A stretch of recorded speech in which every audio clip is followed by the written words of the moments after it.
subscribe and have sent a heartbroken family a personal message of condolence after they tragically lost their terminally ill daughter while in lockdown amid the coronavirus pandemic.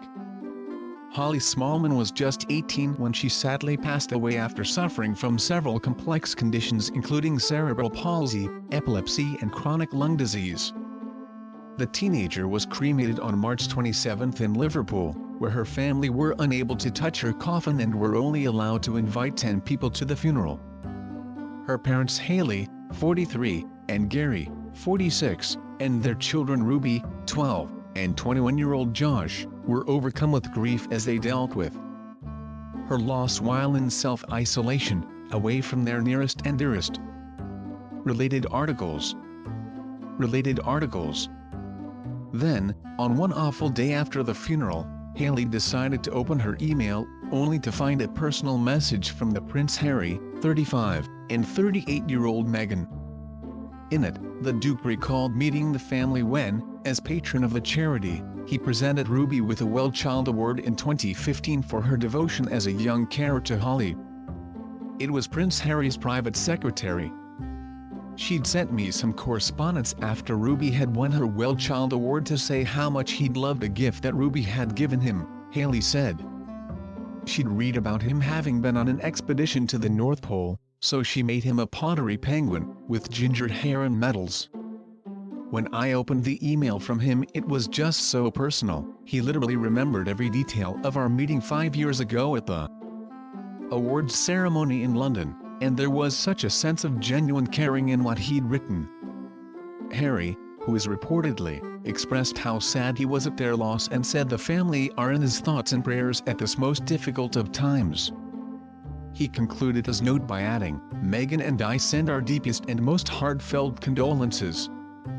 Speaking of his message, Hayley continued, for Prince Harry to find the time to send this email, to know that Holly made that impact on him and that he cares so much, even in all this private turmoil he's going through, just meant the world to us.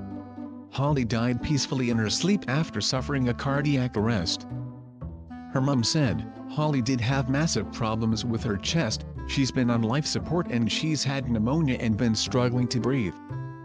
Which was really traumatic for her, but there was none of that. It was just the most peaceful way for her to end her story, in the place that she felt loved the most, and we were so grateful for that." Recalling her first meeting with Prince Harry, she explained that only 2 people were allowed to go to the private reception area of the event, the winner and one other person that had to be an adult. As such, Holly remained outside with her dad. But the Duke, who recently said, couldn't help but want to meet Holly after he watched a video on why Ruby had won the award and completely empathized with their situation. Hayley continued, "As soon as she came in he got down on one knee, held her hand and had a full conversation with her, chatting away to her." Read more Prince Harry and Meghan Markle. Related articles. He said, "I've just met your incredible sister and I thought there was no way I couldn't meet you as well. He sent everyone else out of the room and just spent time with the 2 of them, it was such an incredible moment." While Harry's gesture was of great comfort to them, they still felt quite alone and didn't want the coronavirus outbreak to overshadow their daughter's vibrant life. The family decided to ask the public to wear pink for HOL to ensure she was remembered as a bright light amid the darkness that comes with the coronavirus. Thousands joined in across social media, including Colleen Rooney, whose sister Rosie, who had Rett syndrome, died in 2014 aged 14.